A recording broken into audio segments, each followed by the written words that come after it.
Are you thinking of going tubeless? Well, here's how to install the Garage 31 stick tape.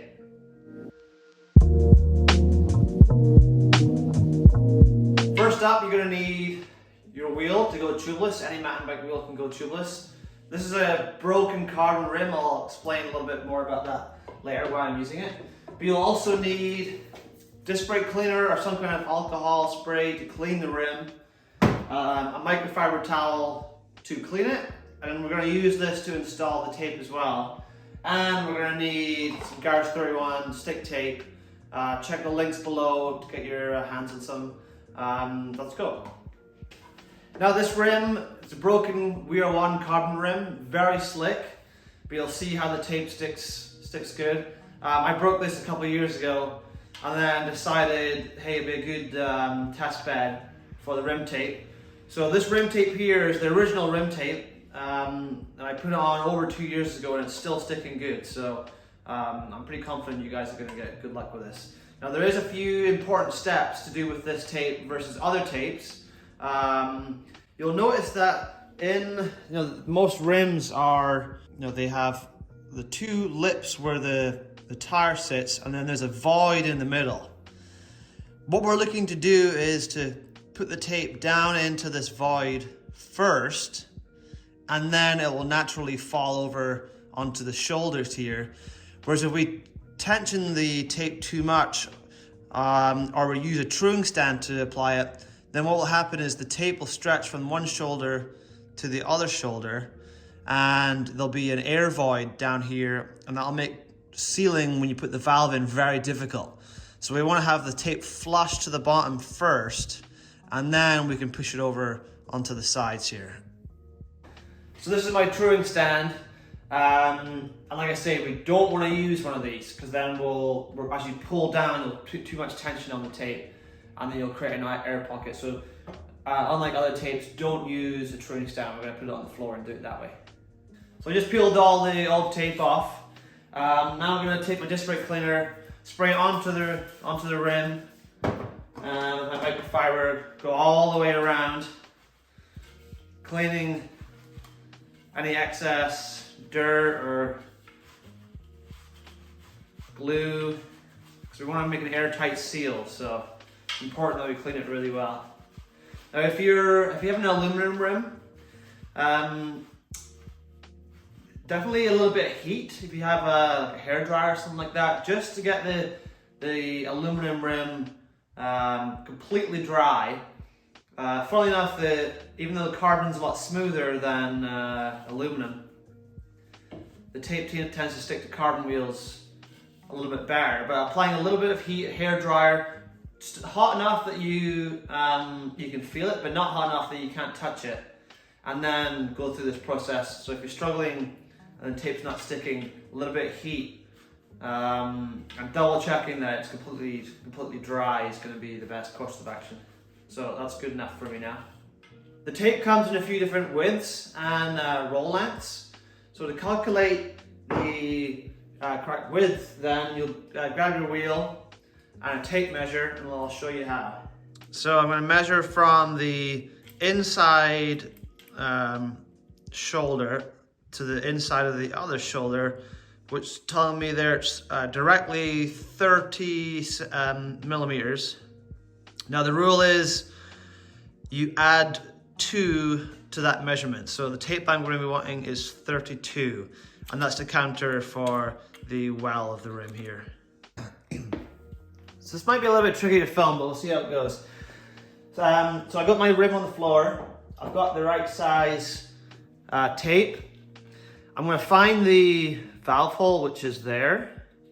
I'm going to go 1, 2, 3 spokes over and start applying the tape. So grab an edge, go to that one there. And now I'm going to press firmly into the middle. I'm not worried about the sides yet, just into the middle. Pull the tape up.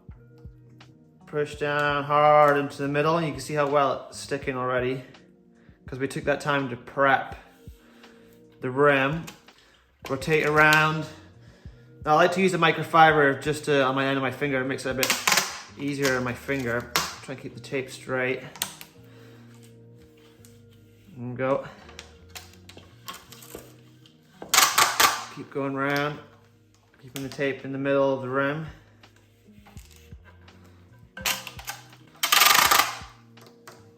Now the tension on the tape is like, it's taut, but it's not tight. Unlike other rim tapes where you really have to stretch it.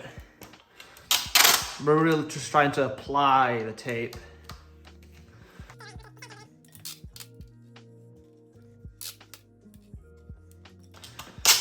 Now we're coming out to the overlap here. I'm just going to double check that that's down well, and we're going to go 3 spoke holes past the valve hole. So we have 2 layers of tape over the top of the valve hole.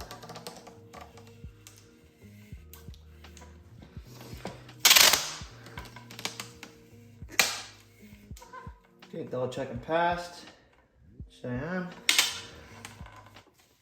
The tape's forgiving enough, if you make a mistake, you can kind of pull it back off and ready to go again. So, it's done there, I'll cut that. Finish off in the middle, and now it's like, I've barely touched the sides yet, but now we can go around in the same direction that we were doing it. So we don't want to go back this way and catch the lip here. I'm just gonna go around and just double check that the sides are all on properly. I'll show you what the tape looks like on the rim in a sec.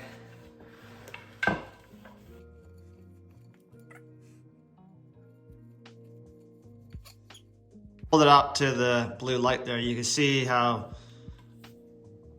flush it is. And that's what we're looking for. Tape to be down into the center here, and there's no air gap in between the tape that's going to cause an air leak. It's all completely flush, or as much as we can get it anyway, all the way around. Now we'll just find the valve hole and cut it out.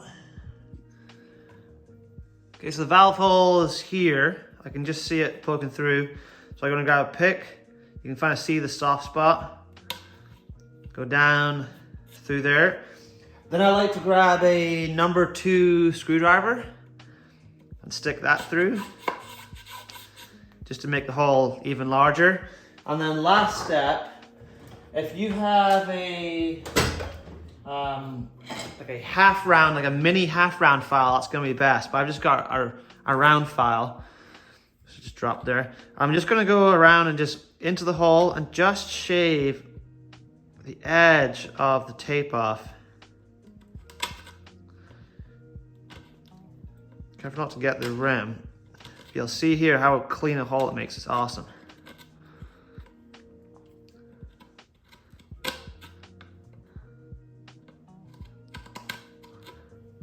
There we go. Sweet. So you can see how that hole there is now perfect. There's no extra tape really hanging around. You can see all the way through. The tape's completely flush, so now it's going to be really, really simple for the valve to make a good seal. Talking about valves, let me show you the Garage 381 Pro valves.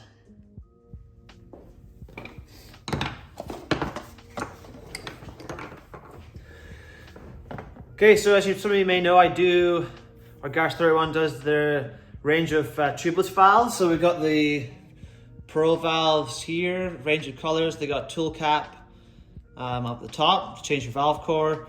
They're fully tire insert compatible with the X's there. So they've got those colors. These ones too, so red, blue, gold, orange. The oil slick on this guy here is probably the most popular. And then we also have the OGs. This is what the Garage 381 started with. These 5 color options here. And these ones are not tire insert compatible, but lots of people don't choose to run tire inserts, so you can get away with these a little bit cheaper. All these are available on my website, bikegarage31.ca, or are the links below. Got the rim tape, tubeless valves, also got some new products kind of launching pretty soon, so check out for that. There you go, I hope you enjoyed that one. That's how to install the Garage 381 stick tape. A little bit of prep before, making sure that the tape sticks sticks well. Before you add the sealant and everything like that in, it's going to make the tubeless setup completely hassle-free and very little mess. So like I say, check the links below to get your hands on some of this stuff, and we'll see you next week. Thanks.